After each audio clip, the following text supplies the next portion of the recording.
환자분, 유감스럽지만 위암 말기입니다. 수술은 어렵고 항암 치료를 시작해야 합니다. 의사의 목소리가 들렸을 때 저는 그저 멍하니 앞만 바라보고 있었습니다.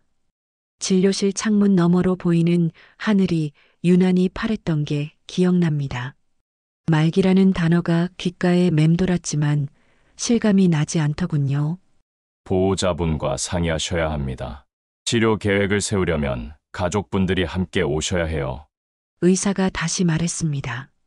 저는 고개를 끄덕였습니다. 가족. 그래, 아들들에게 알려야겠지. 네.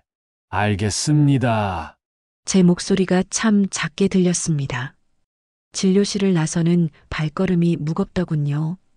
복도를 걷는데 다리에 힘이 쭉 빠지는 것 같았습니다. 벽을 짚고 한참을 서 있었어요. 말기라니. 복도 끝 의자에 앉았습니다. 주머니에서 핸드폰을 꺼냈어요. 전화번호부를 열었죠. 큰아들 민석이 이름이 제일 먼저 보였습니다. 통화 버튼에 손가락을 갖다 댔다가 다시 내렸습니다. 뭐라고 말해야 하지? 민석아, 아빠가 암이래. 이렇게. 가슴이 답답했습니다. 아들 녀석, 요즘 승진 문제로 스트레스 받는다고 했는데 이런 소식까지 들으면 얼마나 힘들까. 둘째 민호는 또 어떻고. 가게 운영이 빠듯하다고 한숨 쉬는 소리가 전화기 너머로 들렸던 게 엊그제 같은데 막내 민수라도 부를까? 하지만 손은 움직이지 않았습니다. 그 녀석도 새 직장 적응하느라 정신없다고 했지. 내가 왜 짐을 지우려 하나? 결국 전화를 걸지 못했습니다.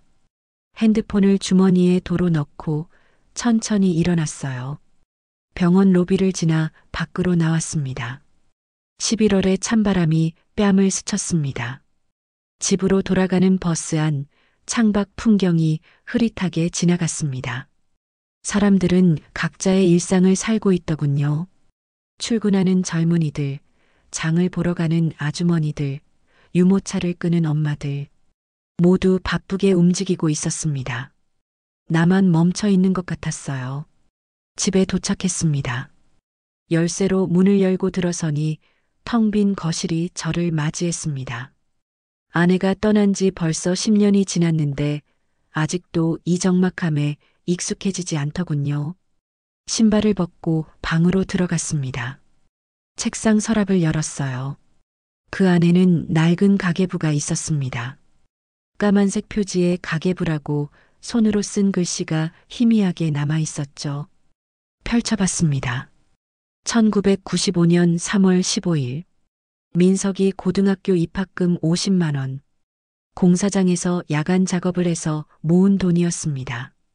그날 허리가 너무 아팠지만 아들 녀석 교복 입은 모습을 보니 그런 건 다 잊혀지더군요.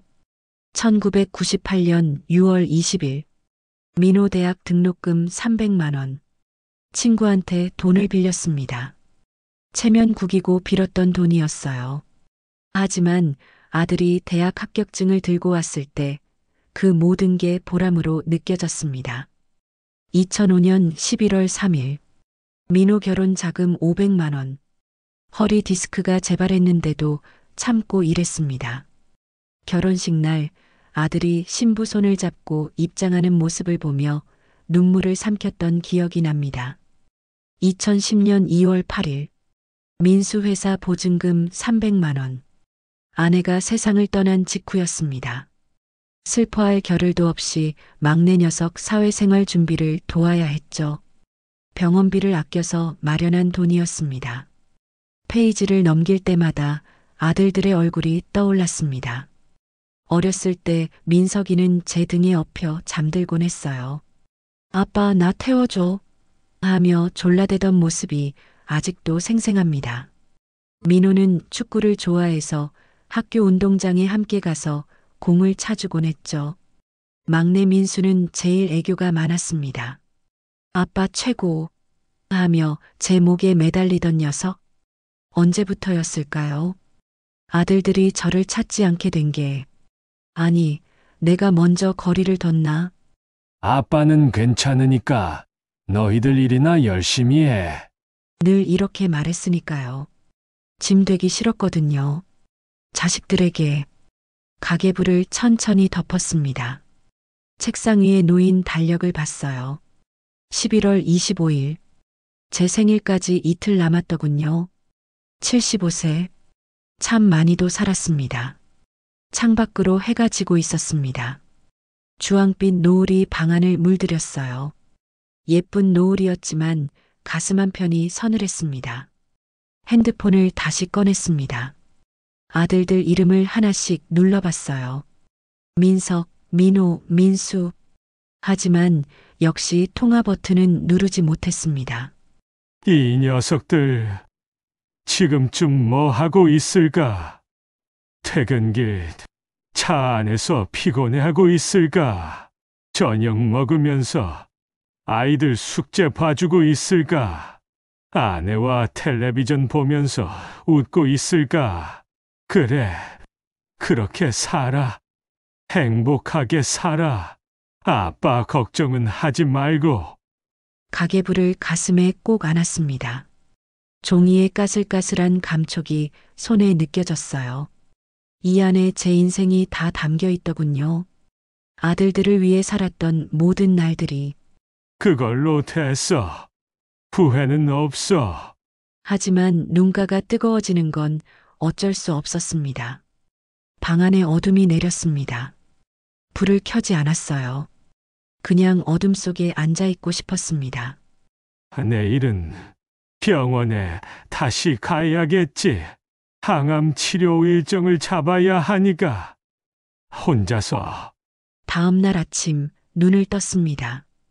시계를 보니 새벽 5시더군요. 평소보다 일찍 깬 겁니다. 잠이 오지 않아 뒤척이다 그냥 일어났어요.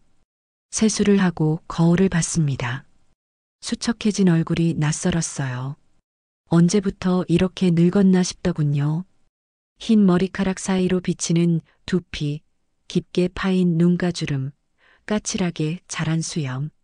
오늘은 내 생일이구나. 거실로 나와 소파에 앉았습니다. 창밖으로 동이 트고 있었어요. 하늘이 회색빛에서 점점 밝아지는 걸 바라보며 손에 든 핸드폰만 계속 들여다봤습니다. 알려야 해. 더 미룰 수는 없어. 심호흡을 크게 했습니다. 그리고 큰아들 민석에게 먼저 전화를 걸었어요. 신호음이 길게 울렸습니다. 한참 만에 목소리가 들렸습니다. 네, 아버지. 민석의 목소리가 약간 졸린 듯 했습니다. 민서가 자는 거 깨웠니?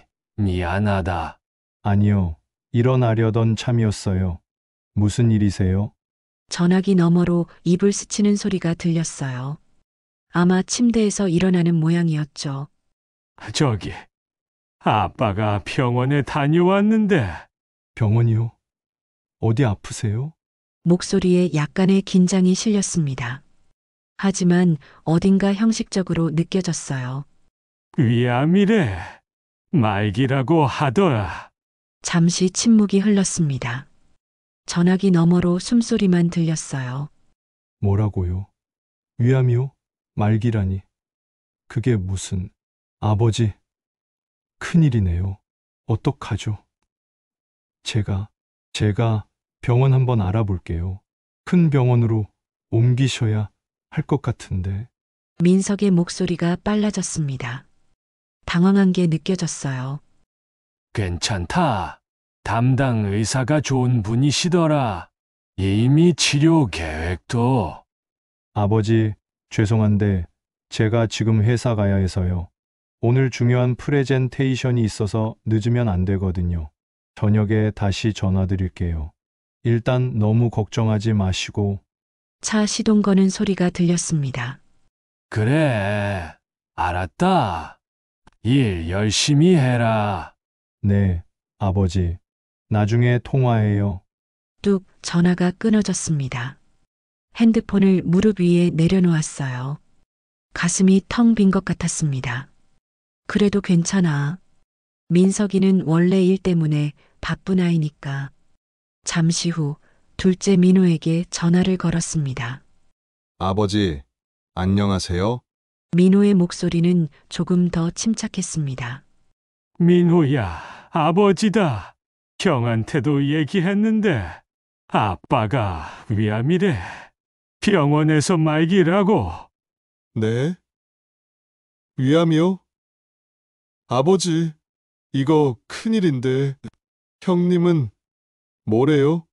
갑자기 형 얘기를 꺼내는 게 의아했습니다. 형은 병원 알아본다고 하더라. 아, 그럼 형님이 알아보시는 거예요? 형님이 경제적으로 여유 있으시니까. 병원비나 그런 건 형님이 맡으시는 게 맞죠. 저는 가게가 요즘 너무 안 좋아서. 목소리에 방어적인 뉘앙스가 묻어났습니다. 아니다, 민호야. 그런 얘기하려던 게 아니고, 아버지, 저도 도와드리고 싶은데, 진짜 형편이 안 돼요. 형님한테 말씀하세요. 제가 뭐 해드릴 수 있는 게 있으면 말씀하시고. 근데 지금 가게 문 열어야 해서. 나중에 다시 전화드릴게요. 건강 챙기세요, 아버지. 또다시 통화가 끊어졌습니다. 핸드폰을 쥔 손에 힘이 들어갔어요. 손마디가 하얗게 변하는 게 보였습니다. 형제끼리 책임을 떠넘기는구나. 마지막으로 막내 민수에게 전화를 걸었습니다. 제일 밝은 목소리가 들렸어요. 아빠, 생일 축하해요. 오늘 맞죠? 그 말에 가슴 한구석이 따뜻해졌습니다. 막내 녀석은 기억하고 있었구나. 그래, 고맙다. 민수야. 근데 아빠가 할 얘기가 있는데 무슨 일이에요? 위암이래. 말기라고 하더라. 잠시 침묵이 흘렀습니다. 전화기 너머로 민수가 숨을 들이마시는 소리가 들렸어요. 아빠, 진짜요? 그게 무슨 말이에요? 안 돼. 아빠가 아프시면 안 되는데. 목소리가 떨리고 있었습니다. 진심으로 놀란 게 느껴졌어요. 괜찮다. 치료하면 되지. 아빠, 걱정 마세요. 제가 자주 찾아뵐게요. 병원도 같이 다니고 필요한 거 있으면 다 해드릴게요. 민수의 목소리는 힘차고 밝았습니다. 그 말에 조금 안심이 되더군요. 그래, 고맙다. 당연하죠. 아빠는 저한테 제일 소중한 분인데. 아, 근데 아빠 죄송한데 지금 출근 준비해야 해서. 주말에 꼭 찾아뵐게요. 생일 축하드려요. 아빠, 사랑해요. 뚝 전화가 끊어졌습니다. 핸드폰을 무릎 위에 내려놓고 천장을 바라봤습니다. 하얀 천장이 흐릿하게 보였어요. 세 아들 모두에게 알렸습니다. 그런데 이 공허함은 뭘까요? 모두 바쁘다고 했어요. 중요한 일이 있다고 했고요. 나중에 다시 연락한다고 했습니다. 그래, 다들 바쁘지. 살기도 바쁜데 늙은 아비 걱정까지 할 수 있겠어? 소파에서 일어나 부엌으로 갔습니다. 냉장고를 열었어요. 김치, 된장, 계란 몇 개. 그게 전부였습니다. 계란 하나를 꺼내 후라이를 해 먹었어요. 밥도 없이 그냥 계란 후라이만 먹었습니다. 입맛이 없었거든요. 설거지를 하고 방으로 돌아왔습니다. 옷장에서 외출복을 꺼내 입었어요. 거울 앞에 섰습니다. 낡은 점퍼에 낡은 바지. 이 옷들도 10년은 된 것 같더군요. 핸드폰을 주머니에 넣었습니다. 혹시 아들들한테 전화 올까 싶어서요. 하지만 오지 않더군요. 현관문을 열고 나섰습니다. 계단을 천천히 내려가는데 다리가 후들거렸어요. 아침을 제대로 못 먹어서 그런가 봅니다. 버스 정류장에서 버스를 기다렸습니다. 찬바람이 뺨을 스쳤어요. 손이 시려워 주머니에 넣었습니다.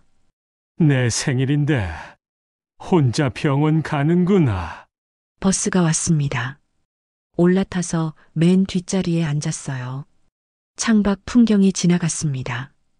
출근하는 사람들, 등교하는 학생들, 모두 바쁘게 움직이고 있었죠. 핸드폰을 꺼내 다시 확인했습니다. 부재중 전화도 없고 문자도 없었어요. 괜찮아. 기대하지 말자. 아들들도 각자 삶이 있는 거야. 나한테만 매달릴 수는 없지. 병원에 도착했습니다. 접수를 하고 대기실에 앉아 차례를 기다렸어요. 옆에는 아들, 딸과 함께 온 할머니가 앉아 계셨습니다. 가족들이 할머니를 챙기며 웃고 있더군요. 나도 저랬으면. 아니야. 생각하지 말자. 제 이름이 불렸습니다. 진료실로 들어갔어요. 의사가 서류를 보더니 고개를 들었습니다. 보호자분은 안 오셨나요? 네. 혼자 왔습니다. 의사의 표정이 잠시 굳어지는 게 보였어요. 하지만 곧 미소를 지으며 말했습니다. 그러시군요. 오늘부터 항암 일정 잡아드릴게요. 힘드실 텐데 가족분들이 옆에서 도와주셔야. 괜찮습니다. 혼자서도 할 수 있어요. 의사는 더 이상 아무 말 하지 않았습니다. 첫 항암 치료를 받은 날, 저는 병원 침대에 누워 천장만 바라보고 있었습니다. 투명한 링거줄을 타고 차가운 약물이 혈관 속으로 들어오는 게 느껴졌어요. 손등에 꽂힌 주사 바늘 주위가 시큰거렸습니다. 간호사가 다가와 이불을 덮어주며 말했습니다. 어르신, 괜찮으세요? 처음이라 많이 불안하시죠? 괜찮습니다. 늘 하던 대답이었어요. 간호사는 안쓰러운 표정으로 저를 바라보더니 조용히 나갔습니다. 병실은 4인실이었습니다. 제 맞은편 침대에는 이철호라는 할아버지가 계셨어요. 나이는 저보다 3살 많다고 하셨죠. 폐암 환자라고 했습니다. 이철호 할아버지 침대 옆에는 늘 사람들로 북적였습니다. 아들, 딸, 며느리, 사위, 손주들까지. 면회 시간만 되면 병실이 시끌벅적해졌어요. 아버지, 오늘 기분은 어때요? 많이 좋아지셨어요? 딸로 보이는 여자가 할아버지 손을 잡으며 물었습니다. 입맛이 없으시면 뭐 드시고 싶은 거 말씀하세요. 제가 다 해드릴게요. 며느리로 보이는 여자도 다정하게 말했어요. 할아버지, 우리 오늘 학교에서 상 받았어요. 손주가 상장을 펼쳐 보이며 자랑했습니다. 오, 우리 손주 대단한데 할아버지가 빨리 나와서 너희 졸업식 꼭 가야겠구나. 이철호 할아버지의 얼굴에 환한 웃음이 번졌습니다. 저는 커튼을 살짝 쳐서 제 공간을 가렸어요. 보기가 힘들었거든요. 부러운 게 아니라 그냥 힘들었습니다. 왜 나는 저럴 수 없을까? 밤이 되었습니다. 항암제 부작용이 시작되었어요. 속이 메스꺼웠습니다. 입안이 쓰고 몸 전체가 욱신거렸어요. 손발이 저리고 머리가 깨질 듯이 아팠습니다. 침대에서 일어나 화장실로 비틀거리며 걸어갔어요. 변기에 엎드려 한참을 구역질했습니다. 아무것도 나오지 않았지만 몸은 계속 토하려 했어요. 힘들다. 손으로 변기를 짚고 일어섰습니다. 거울을 봤어요. 창백한 얼굴, 핏기 없는 입술, 축 처진 어깨. 이게 내 모습이구나. 병실로 돌아와 침대에 누웠습니다. 천장이 빙글빙글 돌았어요. 눈을 감았지만 어지러움은 멈추지 않았습니다. 핸드폰을 꺼냈어요. 화면을 켰습니다. 부재중 전화도 문자도 없었어요. 아들들 바쁘겠지. 전화를 걸까 생각했습니다. 하지만 번호를 누르다가 멈췄어요. 뭐라고 말하지? 민석아, 아빠 힘들어. 좀 와줄래? 이렇게. 손가락이 움직이지 않았습니다. 핸드폰을 가슴에 올려놓고 그냥 누워 있었어요. 옆 침대에서 이철호 할아버지의 코 고는 소리가 들렸습니다. 평온하게 주무시는 모양이었죠. 낮에 가족들이 다녀가셔서 마음이 편하신가 봅니다. 나는 왜 이렇게 외로울까? 새벽 2시쯤 되었을까요? 통증이 더 심해졌습니다. 이불을 걷어차고 몸을 웅크렸어요. 배가 비틀어지는 것 같았습니다. 참아야 해. 간호사 부르면 민폐야. 하지만 결국 참을 수 없었어요. 침대 옆 호출배를 눌렀습니다. 당직 간호사가 달려왔습니다. 어르신, 어디 아프세요? 배가 너무 아파요. 간호사가 차트를 확인하더니 진통제를 가져왔습니다. 이거 드시면 조금 나아지실 거예요. 항암 부작용이 심하시네요. 보호자분께 연락드릴까요? 고개를 저었습니다. 괜찮습니다. 아들들이 바빠서요. 간호사의 눈빛이 안쓰러워 보였어요. 하지만 더 이상 묻지 않았습니다. 알겠습니다. 혹시 또 불편하시면 언제든 불러주세요. 간호사가 나가고 혼자 남았습니다. 진통제를 먹고 나니 조금씩 통증이 가라앉았어요. 하지만 가슴 한구석이 더 아팠습니다. 왜 이렇게 된 걸까? 언제부터 아들들과 이렇게 멀어진 걸까? 아니야. 내 탓이야. 내가 먼저 거리를 뒀으니까. 괜찮다고. 너희들 신경 쓰지 말라고 했으니까. 아침이 밝았습니다. 간호사가 체온을 재러 왔어요. 어르신, 어젯밤엔 많이 힘드셨죠? 괜찮습니다. 오늘 보호자분 오시나요? 또 그 질문이었습니다. 아니요. 안 옵니다. 바빠서요. 간호사는 더 이상 묻지 않았어요. 대신 침대 시트를 정리해주고 물을 갈아주고 갔습니다. 이철호 할아버지가 일어나셨습니다. 김 선생, 어젯밤에 많이 힘드셨던 것 같던데 괜찮으세요? 네, 괜찮습니다. 자식들한테 연락하세요. 이럴 때 옆에 있어줘야죠. 고개를 저었습니다. 애들이 바빠서요. 괜찮습니다. 이철호 할아버지는 안타까운 표정으로 저를 바라보셨어요. 김 선생, 내가 한 말씀 드려도 될까요? 자식들한테 솔직하게 말씀하세요. 힘들다고 옆에 있어 달라고. 안 그러면 후회합니다. 내 친구 하나가 그랬어요. 자식들한테 짐 되기 싫어서 혼자 참다가 결국 혼자 돌아가셨어요. 자식들이 얼마나 후회하던지. 가슴이 철렁했습니다. 생각해 보겠습니다. 하지만 속으로는 이미 알고 있었어요. 전화하지 않을 거라는 걸. 점심시간이 되자 병원 식판이 들어왔습니다. 미역국, 밥, 반찬 몇 가지. 숟가락을 들었지만 입맛이 없었어요. 한 숟가락 떠서 입에 넣었지만 삼키기가 힘들었습니다. 이철호 할아버지 침대 쪽에서는 다시 시끌벅적한 소리가 들렸어요. 아버지, 제가 집에서 끓여온 삼계탕이에요. 드셔보세요. 할아버지, 이거 제가 그린 그림이에요. 웃음소리가 가득했습니다. 저는 커튼을 다시 쳤어요. 식판을 밀어놓고 침대에 누웠습니다. 주머니에서 낡은 가계부를 꺼냈어요. 병원 올 때 가져온 겁니다. 펼쳐봤습니다. 민석이 학원비, 민호 결혼 자금, 민수 보증금. 한 페이지 한 페이지 넘길 때마다 아들들의 어린 시절이 떠올랐습니다. 그때는 행복했는데 언제부터 이렇게 된 걸까?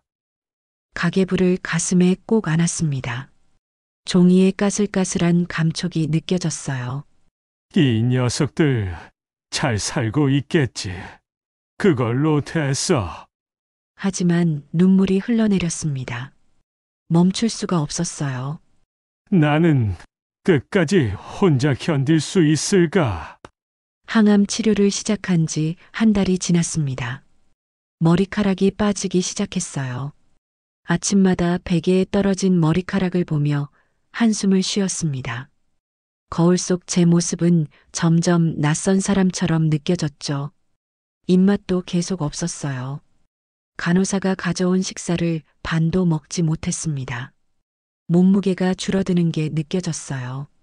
바지가 헐렁해졌고 벨트 구멍을 2칸이나 더 조여야 했습니다. 그날도 침대에 누워 창밖만 바라보고 있었습니다. 11월 말의 하늘은 잿빛이었어요. 곧 눈이 올 것 같더군요. 병실 문이 열렸습니다.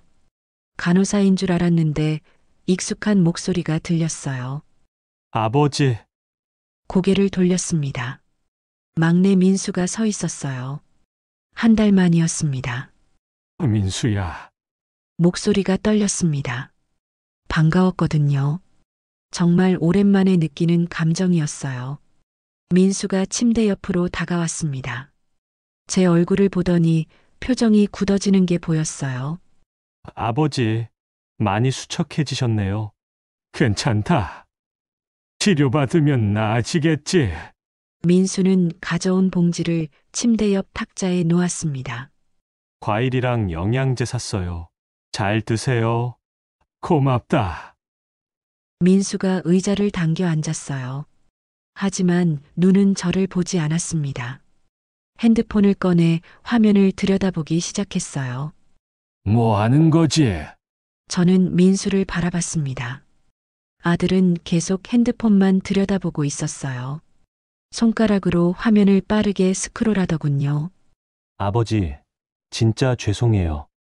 그동안 정말 바빴어요. 민수가 핸드폰에서 눈을 떼지 않은 채 말했습니다. 아니야, 괜찮다. 바쁜 거 아는데. 회사에서 프로젝트가 겹쳐서 주말에도 일하고 정신이 하나도 없었어요. 핸드폰 화면은 계속 켜져 있었어요. 민수의 시선이 저와 핸드폰 사이를 오갔습니다. 말을 걸고 싶었어요. 요즘 어떻게 지내는지, 회사는 괜찮은지, 밥은 잘 먹는지. 하지만 입이 열리지 않았습니다. 민수가 계속 핸드폰만 보고 있었거든요. 아버지, 치료는 잘 받고 계세요? 응, 잘 받고 있어. 다행이네요. 많이 아프세요? 괜찮다. 짧은 대답만 오갔습니다. 민수는 고개를 끄덕이더니 다시 핸드폰을 봤어요. 무슨 메시지가 온 모양이었습니다. 침묵이 흘렀어요.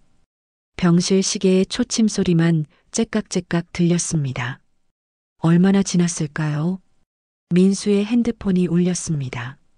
전화가 온 모양이었어요. 아, 죄송해요, 아버지. 전화 좀 받아야겠어요. 민수가 복도로 나갔습니다. 문틈으로 목소리가 새어 들어왔어요. 응, 나 지금 병원이야.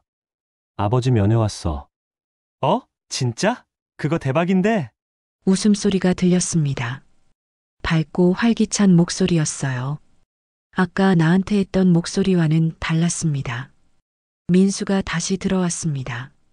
아버지, 친구가 급한 일이라서 제가 좀 나가봐야 할 것 같아요.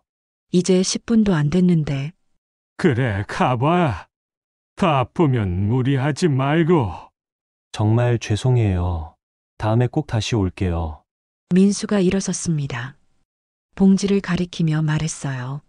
과일이랑 영양제 잘 드세요. 건강하세요, 아버지. 사랑해요. 문이 닫혔습니다. 병실에 다시 정적이 찾아왔어요. 탁자 위에 놓인 봉지를 바라봤습니다. 사과 몇 개와 영양제 한 병. 그게 전부였어요. 10분. 민수가 머문 시간이었습니다. 가슴이 답답했어요. 베개에 머리를 묻고 눈을 감았습니다. 그때였습니다. 핸드폰에서 알림음이 울렸어요. 침대 옆에 두었던 핸드폰이었습니다. 메시지가 온 모양이었어요. 화면을 켰습니다.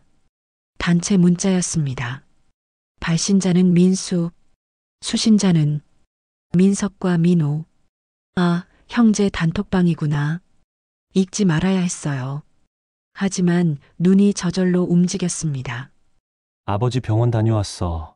상태 진짜 안 좋으시더라. 그래, 내가 다음 주에 가보려고 했는데 요즘 회사 일이 너무 바빠서. 형님은 시간 있잖아요. 회사원이면 휴가도 있고, 저는 가게 문 닫으면 손해인데, 뭐, 내가 시간 있다고? 너희들은 편하게 생각하는데 나도 바빠. 형들, 싸우지 말고. 근데 솔직히 나 혼자만 왜 가야 해? 나도 바쁘거든. 막내가 가는 게 맞지. 형님은 돈도 많으시고 나는 경제적으로 힘들고, 돈이 무슨 상관이야? 시간 내는 게 문제지. 민호야, 내가 좀 더 가줘. 에휴, 나도 이번에 가기 진짜 힘들었어. 친구 약속 다 취소하고 간 건데. 손이 떨렸습니다. 핸드폰을 쥔 손에 힘이 들어갔어요. 더 읽고 싶지 않았지만 메시지는 계속 올라왔습니다. 솔직히 말해서 병원비도 문제잖아. 형님이 좀 더 부담하셔야 하는 거 아니에요? 병원비? 아직 그런 얘기도 안 나왔는데 벌써 그 얘기야? 형들, 일단 아버지 상태가 안 좋으신 건 확실해. 우리가 뭔가 해야 하는 거 아니야? 뭘 하라는 거야? 각자 살기도 바쁜데. 그러니까 내가 시간을 좀 더 내라는 거야. 나는 정말 힘들어. 아, 몰라. 나도 내 인생이 있다고. 왜 나만 희생해야 해? 핸드폰을 침대 옆에 내려놓았습니다. 손이 떨렸어요. 아니, 온몸이 떨렸습니다. 서로 책임을 떠넘기고 있구나. 아무도 나를 보살피고 싶어 하지 않는구나. 가슴 한가운데가 무너지는 것 같았어요. 숨이 막혔습니다. 이철호 할아버지가 낮잠에서 깨어나셨습니다. 김 선생, 아드님 오셨다 가셨나 보네요. 좋으시겠어요? 대답할 수가 없었어요. 고개만 끄덕였습니다. 자식들이 오면 힘이 나죠? 나도 우리 애들 올 때마다 기운이 솟아요. 나는 왜 기운이 나지 않을까? 오히려 더 힘이 빠지는데. 커튼을 쳤습니다. 이불을 뒤집어 쓰고 눈을 감았어요. 눈물이 흘렀습니다. 소리 없이 조용히. 이렇게 끝나는구나. 혼자서. 항암 치료 3회차를 마친 날 밤이었습니다. 몸 상태가 전보다 더 나빠진 게 느껴졌어요. 속이 메스꺼웠고 머리는 깨질 듯 아팠습니다. 온몸의 관절이 쑤셨어요. 저녁 9시쯤 되었을까요? 갑자기 배가 아프기 시작했습니다. 참을 수 없는 통증이었어요. 이불을 걷어차고 몸을 웅크렸습니다. 화장실에 가야겠어. 침대에서 일어나려 했어요. 하지만 다리에 힘이 없었습니다. 침대 난간을 잡고 간신히 일어섰어요. 어지러웠습니다. 천장이 빙글빙글 돌았어요. 한 발씩 천천히 걸었습니다. 벽을 짚고 링거 거치대를 끌며 화장실로 향했어요. 5미터도 안 되는 거리였지만 마라톤을 뛰는 것처럼 힘들었습니다. 간신히 화장실에 도착했어요. 문을 열고 들어갔습니다. 변기에 앉으려는 순간이었습니다. 갑자기 눈앞이 캄캄해졌어요. 다리에서 힘이 쭉 빠졌습니다. 무릎이 꺾였어요. 쿵. 바닥에 쓰러졌습니다. 링거 거치대가 와르르 넘어졌어요. 주사 바늘이 손등에서 빠지며 피가 흘렀습니다. 아파. 하지만 일어날 수가 없었어요. 팔에 힘이 없었습니다. 바닥을 짚고 일어나려 했지만 몸이 말을 듣지 않았어요. 차갑다. 바닥이 정말 차가워. 타일 바닥의 차가움이 뺨에 닿았습니다. 형광등 불빛이 눈부셨어요. 천장만 보였습니다. 일어나야 하는데, 호출배를 눌러야 하는데. 하지만 몸이 움직이지 않았어요. 손가락조차 까딱하기 힘들었습니다. 이렇게 여기서 두려웠습니다. 이대로 혼자 죽는 건 아닐까 하는 생각이 들었어요. 얼마나 지났을까요? 시간이 멈춘 것 같았습니다. 병실 문이 열리는 소리가 들렸어요. 간호사가 회진을 도는 시간이었나 봅니다. 김태수 환자분, 계세요? 대답하고 싶었지만 목소리가 나오지 않았어요. 침대가 비어 있네. 화장실이신가? 발소리가 가까워졌습니다. 화장실 문이 열렸어요. 어머, 환자분. 간호사가 소리쳤습니다. 급히 달려와 제 몸을 일으켰어요. 환자분, 괜찮으세요? 정신 차리세요. 희미하게 고개를 끄덕였습니다. 도와드릴게요. 천천히 일어나세요. 간호사가 제 몸을 부축해 일으켰습니다. 휠체어를 가져와 앉혔어요. 다시 병실 침대로 옮겨졌습니다. 손에서 피가 나네요. 주사 바늘이 빠졌어요. 지금 다시 꽂아드릴게요. 손등을 소독하고 주사를 다시 꽂았습니다. 따끔했지만 참을 만했어요. 혈압 재볼게요. 차갑고 딱딱한 밴드가 팔을 조였습니다. 혈압이 많이 낮네요. 상태가 안 좋으신데 보호자분께 연락드려야겠어요. 괜찮습니다. 겨우 목소리를 냈습니다. 아니에요, 환자분. 이건 위험한 상황이에요. 보호자분이 계셔야 해요. 간호사가 차트를 확인했습니다. 큰아드님께 전화드릴게요. 하지 마세요. 환자분, 지금 농담할 상황이 아니에요. 잠시만요. 간호사가 전화를 걸었습니다. 스피커는 켜지지 않았지만 간호사의 목소리가 들렸어요. 여보세요? 김민석님 맞으세요? 네, 저는 병원 간호사입니다. 아버지 김태수 환자분이 간호사의 목소리가 점점 작아졌습니다. 복도로 나가 통화하는 모양이었어요. 침대에 누워 천장을 바라봤습니다. 형광등이 희미하게 깜빡이고 있었어요. 민석이는 뭐라고 할까? 얼마 후 간호사가 돌아왔습니다. 표정이 좋지 않았어요. 환자분, 아드님께서 지금 회의 중이라 나중에 연락드리겠다고 하시네요. 심장이 철렁 내려앉았습니다. 회의 중? 아버지가 쓰러졌다는데. 제가 상황을 자세히 설명했는데도 일단 지켜보고 연락드리겠다고. 간호사의 목소리가 미안해 들렸어요. 괜찮습니다. 늘 하던 말이었습니다.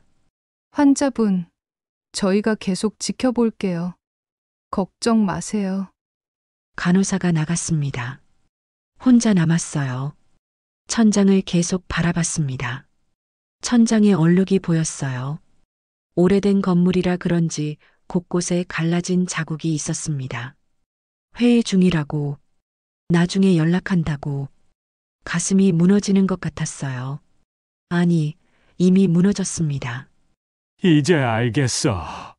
진짜로. 나는 이 아이들에게 짐일 뿐이야. 눈물이 흘렀습니다. 닦을 힘도 없었어요.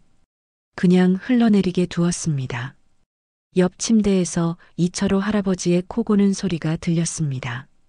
평온하게 주무시는 모양이었죠. 나도 저렇게 평온할 수 있었을까? 만약 내가 다른 아버지였다면, 아니야.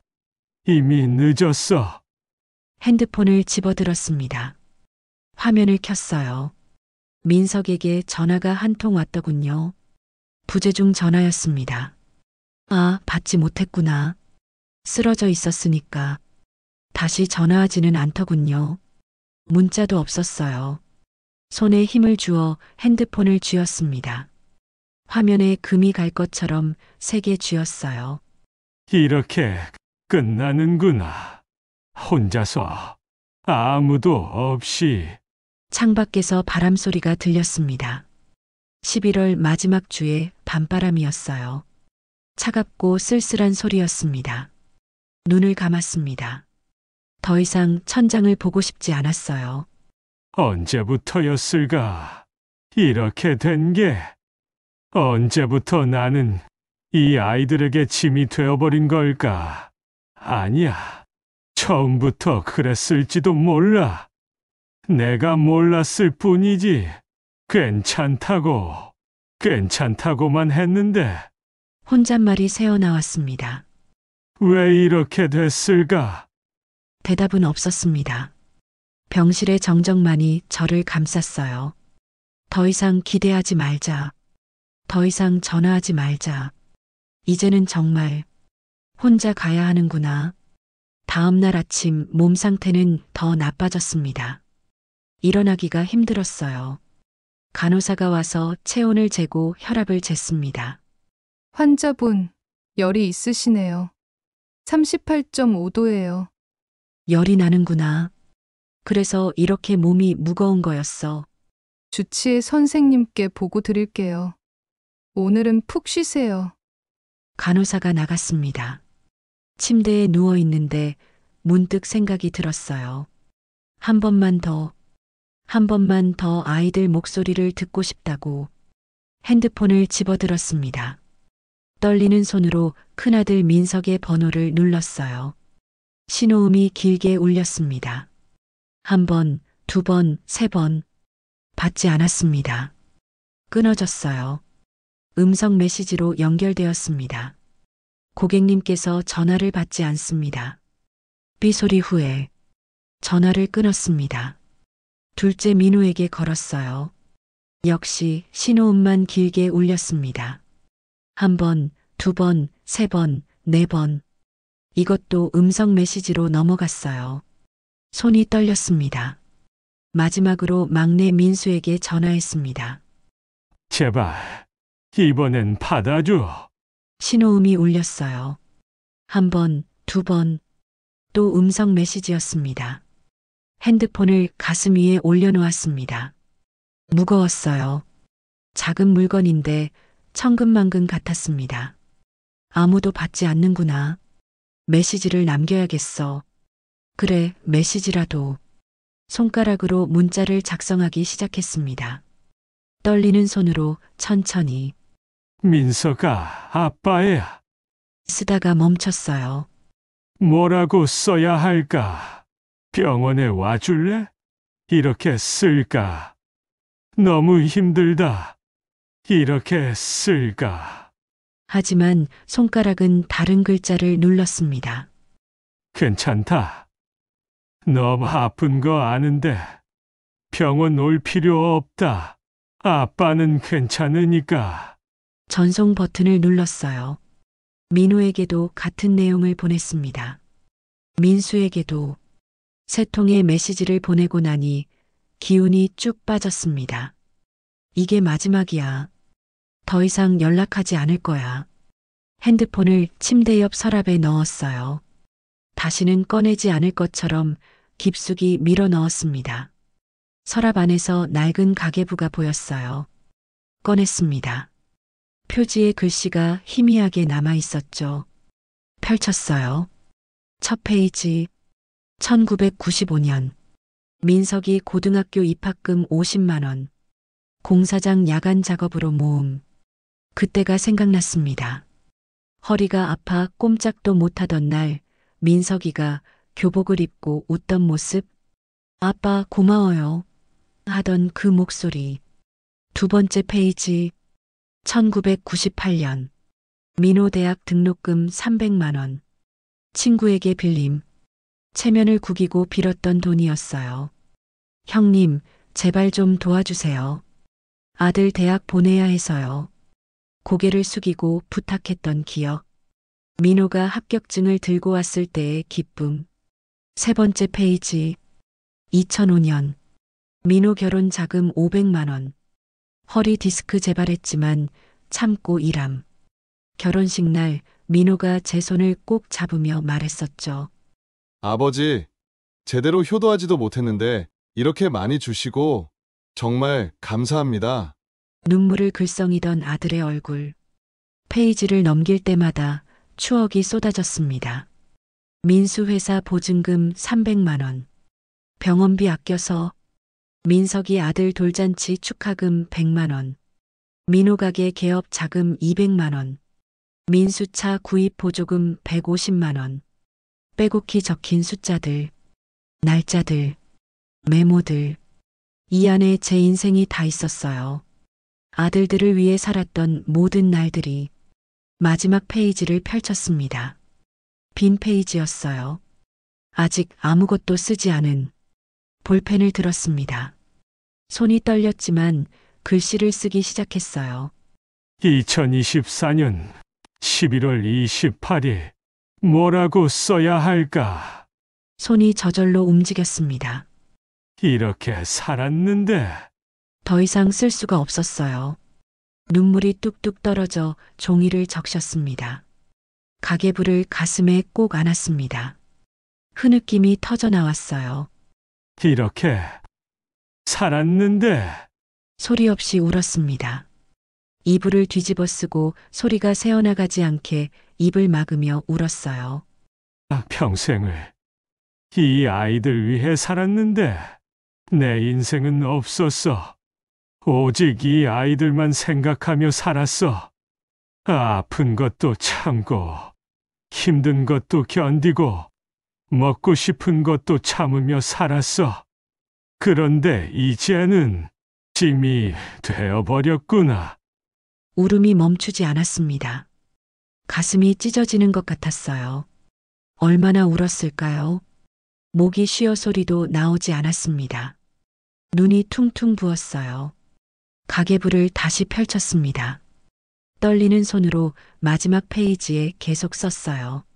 사랑한다. 나의 아들들아, 너희 탓이 아니다. 아빠가 표현을 못해서 미안하다. 행복하게 살아라.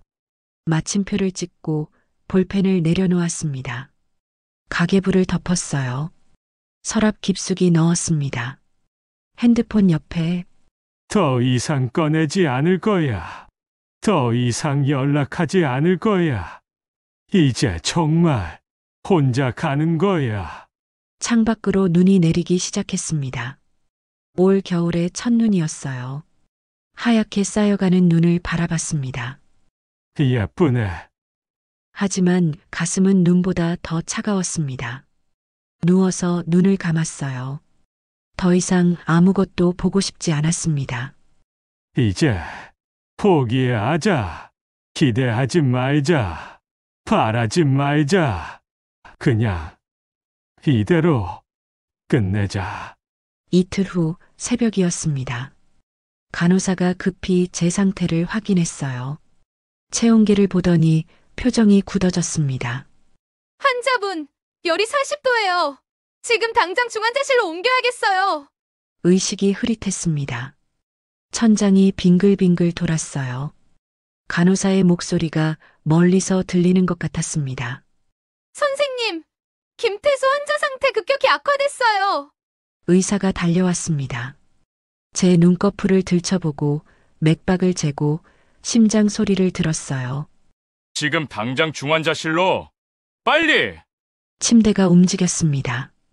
천장의 형광등이 빠르게 지나갔어요. 복도, 엘리베이터, 또 다른 복도. 중환자실에 도착했습니다. 산소호흡기를 달았어요. 얼굴에 차갑고 플라스틱 냄새나는 마스크가 씌워졌습니다. 숨쉬기가 힘들었어요. 가슴이 무거웠습니다. 이제 정말 끝인가? 의사가 간호사에게 말하는 소리가 희미하게 들렸습니다. 보호자 연락 다시 해봐요. 지금 당장 와야 해요. 시간이 얼마 없어요. 간호사가 전화를 걸었습니다. 한 통, 두 통, 세 통. 얼마나 지났을까요? 중환자실 문이 벌컥 열렸습니다. 아버지! 익숙한 목소리였어요. 큰아들 민석이었습니다. 숨을 헐떡이며 달려오는 발소리. 침대 옆에 섰어요. 민석의 얼굴이 보였습니다. 창백하고 눈이 충혈되어 있었어요. 아버지, 제가 왔어요. 죄송해요. 늦었어요. 민석의 손이 제 손을 잡았습니다. 따뜻했어요. 문이 또 열렸습니다. 아버지! 둘째 민호였습니다. 헐레벌떡 뛰어왔어요. 반대편 침대에 섰습니다. 아버지! 저예요! 민호예요! 정신 차리세요! 민호의 목소리가 떨렸습니다. 또다시 문이 열렸어요. 아빠, 막내 민수였습니다. 눈물을 흘리며 달려왔어요. 아빠, 미안해요. 정말 미안해요. 세 아들이 모두 제 곁에 있었습니다. 처음이었어요. 이렇게 세 명이 동시에 온 건 눈을 떴습니다. 흐릿하게 아들들의 얼굴이 보였어요. 다 왔구나. 목소리가 간신히 나왔습니다. 민석이 제 손을 더 세게 잡았습니다. 아버지, 죄송합니다. 제가 정말 잘못했어요. 바쁘다는 핑계로 아버지를 혼자 두고 민석의 목소리가 흐느낌으로 변했어요. 민호도 제 다른 손을 잡았습니다. 아버지, 저도 미안해요. 제가 형이랑 동생이랑 싸우기만 하고 아버지는 생각도 안 하고 정말 죄송해요. 민수는 침대 끝에서 제 발을 감싸 쥐었습니다. 아빠, 저도 정말 잘못했어요. 핸드폰만 보고, 아빠 얼굴도 제대로 안 보고, 세 아들 모두 울고 있었어요. 가슴이 아팠습니다. 아들들이 우는 모습을 보는 게 손에 힘을 주었어요. 민석의 손을, 민호의 손을 꼭 쥐었습니다. 괜찮다. 너희들 다들 열심히 살았어. 그걸로 됐다. 목소리가 약했지만 전하고 싶었어요. 민석이 고개를 저었습니다. 아니에요. 아버지, 저희가 너무 모질게 굴었어요. 아버지는 평생 저희 위에 사셨는데 저희는 아니야. 너희들도 각자 살기 바빴을 거야. 아빠가 표현을 못해서 미안하다. 민호가 흐느꼈습니다. 아버지가 왜 미안해 하세요? 저희가 잘못했어요. 저희가 아버지를 괜찮다. 손을 꼭 잡았어요. 세 아들의 손을 다 잡고 싶었습니다. 막내 민수가 침대 옆으로 와서 제 팔을 잡았어요. 아빠, 가지 마세요. 제발, 저희가 잘못했어요. 이제라도 잘할게요. 매일 올게요. 매일. 눈물이 흘렀습니다. 제 눈에서도 아들들 눈에서도 간호사가 조용히 다가와 가방을 내밀었습니다. 환자분께서 보관하신 물건입니다. 가족분들께 드리라고 하셨어요. 민석이 가방을 받았습니다. 열었어요. 낡은 가계부가 나왔습니다. 민석이 펼쳤습니다. 첫 페이지를 봤어요. 표정이 굳어졌습니다. 이게 뭐예요? 가계부를 민호에게 넘겼습니다. 민호도 펼쳐봤어요. 손이 떨렸습니다. 아버지, 민수도 같이 봤습니다. 세 형제가 가계부를 함께 넘기기 시작했어요. 한 장 한 장. 민석이 학원비 30만 원, 공사장 야간 알바로 마련, 민석의 목소리가 떨렸습니다. 민호 결혼 자금 500만 원, 허리 다쳐도 참고 일함. 민호가 읽다 말고 흐느꼈습니다. 민수 회사 보증금 300만 원. 병원비 아껴서. 민수의 눈에서 눈물이 뚝뚝 떨어졌어요. 마지막 페이지에 도달했습니다. 민석이 떨리는 목소리로 읽었어요. 사랑한다. 나의 아들들아, 너희 탓이 아니다.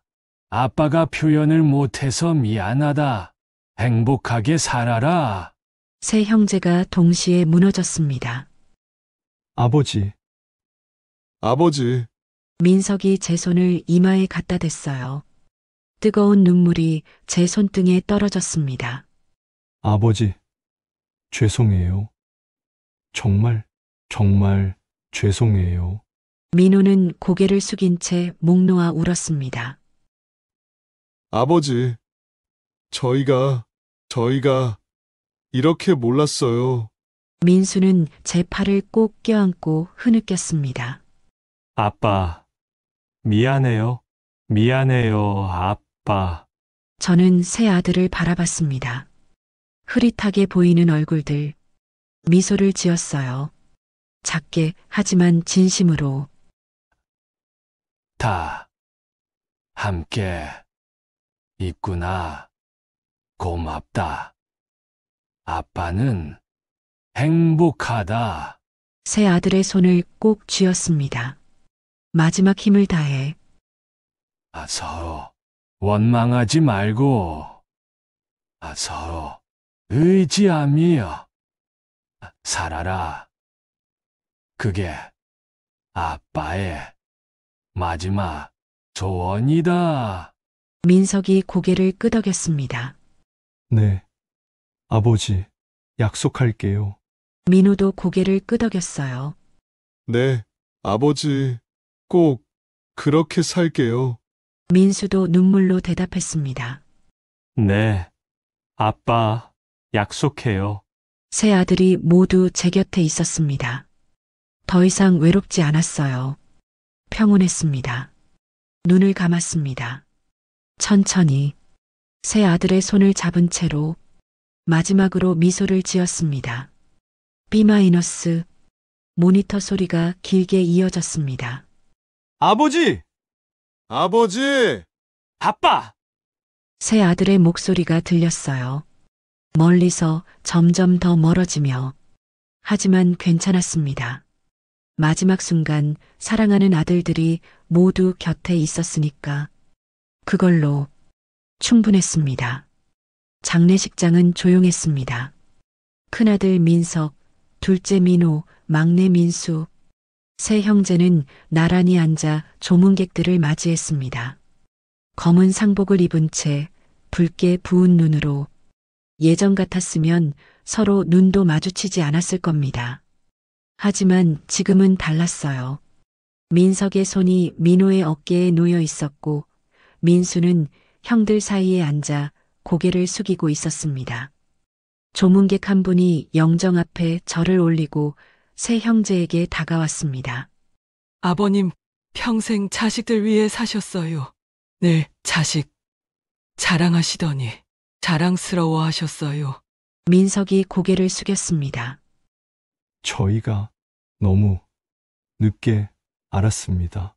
조문객이 민석의 손을 잡았습니다. 아니에요. 마지막에 다 함께 계셨잖아요. 아버님, 얼마나 기뻐하셨겠어요. 그 말에 민석의 눈에서 눈물이 또다시 흘렀습니다. 장례를 마친 후 세 형제는 함께 아버지 집으로 향했습니다. 오랜만에 세 사람이 함께 가는 길이었어요. 현관문을 열었습니다. 먼지 냄새와 함께 아버지의 채취가 희미하게 남아 있었어요. 거실에 들어서자 세 형제는 말없이 둘러봤습니다. 벽에 걸린 가족 사진, 네 식구가 함께 웃고 있는 오래된 사진이었습니다. 민석이 그 사진을 내렸어요. 우리 언제부터 이렇게 멀어진 걸까? 민호가 대답했습니다. 각자 사는 게 바빠서 정신없이 살다 보니 막내 민수가 소파에 앉으며 말했습니다. 형들, 정말 미안해요. 그동안 나만 생각하고. 민석이 민수 옆에 앉았습니다. 내가 왜 미안해하니? 우리 모두 똑같았어. 민호도 앉았어요. 세 형제가 나란히 앉아 아버지가 앉았을 소파에 민석이 가방에서 낡은 가계부를 꺼냈습니다. 병원에서 가져온 것이었죠. 형제들아, 아버지 마지막 말씀 기억하지? 서로 원망하지 말고 의지하며 살라고 하셨잖아. 민호가 고개를 끄덕였습니다. 네, 형님. 저 그동안 형님한테 섭섭한 마음 많았어요. 근데 이제 보니 우리 다 똑같이 아버지를 힘들게 했더라고요. 민수도 말했습니다. 저도요. 형들. 저도 형들 탓만 했는데 제가 제일 못한 아들이었어요. 민석이 두 동생의 어깨를 감쌌습니다. 이제부터라도 잘하자. 아버지가 원하셨던 대로 서로 의지하고 함께 살아가자. 세 형제는 서로를 껴안았습니다. 오랜만에 느끼는 형제의 온기였어요. 3개월 후, 민석은 회사에서 일찍 퇴근했습니다. 예전 같았으면 야근을 했을 시간이었죠. 집에 들어서자 아들이 달려왔습니다. 아빠, 오늘 일찍 오셨네요. 민석은 아들을 안아 올렸습니다. 그럼 우리 아들이랑 저녁 같이 먹어야지. 식탁에 앉아 아들과 이야기를 나눴어요. 학교에서 있었던 일, 친구들 이야기. 예전엔 듣지 못했던 이야기들이었습니다. 아들이 물었습니다. 아빠, 할아버지는 어떤 분이셨어요? 민석은 잠시 멈췄습니다. 가슴이 먹먹했어요. 할아버지는 평생 우리를 사랑하신 분이야. 그리고 마지막 순간에 우리에게 가장 큰 선물을 주셨어. 뭔데요? 다시 가족이 되게 해주신 거지. 민호는 가게 문을 닫고 집으로 향했습니다. 예전처럼 늦게까지 일하지 않았어요. 아내가 저녁을 준비하고 있었습니다. 민호가 뒤에서 안았어요. 여보, 고마워요. 그동안 힘들었죠? 아내가 놀라 돌아봤습니다. 갑자기 왜 이래요? 그냥 미안하고 고마워서. 아버지 일 이후로 많은 걸 깨달았어요. 아내의 눈에 눈물이 맺혔습니다. 당신도 많이 힘들었죠? 괜찮아요, 여보. 두 사람은 서로를 안았습니다. 민수는 주말마다 조카들을 돌봐주기 시작했습니다. 형들의 아이들과 함께 공원에서 뛰어놀았어요. 삼촌, 우리 할아버지 이야기해줘요. 민석의 아들이 물었습니다. 민수는 아이들을 모아 앉히고 이야기를 시작했어요. 할아버지는 정말 대단한 분이셨어. 평생 우리를 위해 사셨지. 아픈 것도 참고 힘든 것도 견디면서 그런데 삼촌들이 그걸 너무 늦게 알았단다. 아이들이 조용히 들었습니다. 그래서 삼촌이 너희한테 부탁할게. 너희 아빠한테 사랑한다고 자주 말해줘. 고맙다고도 해줘. 나중에 후회하지 않게. 1년 후 아버지 기일. 세 가족이 모두 모였습니다. 민석 부부와 아들, 민호 부부와 딸, 민수와 그의 세 여자친구까지. 아버지 영정 앞에 큰 상을 차렸습니다. 아버지가 좋아하셨던 음식들로 가득 채웠어요. 손주들이 절을 올렸습니다. 할아버지, 저희 왔어요. 민석의 아들이 영정을 보며 말했습니다. 할아버지는 어떤 분이셨어요? 민석이 손주의 머리를 쓰다듬으며 대답했습니다. 할아버지는 평생 우리를 사랑하신 분이야.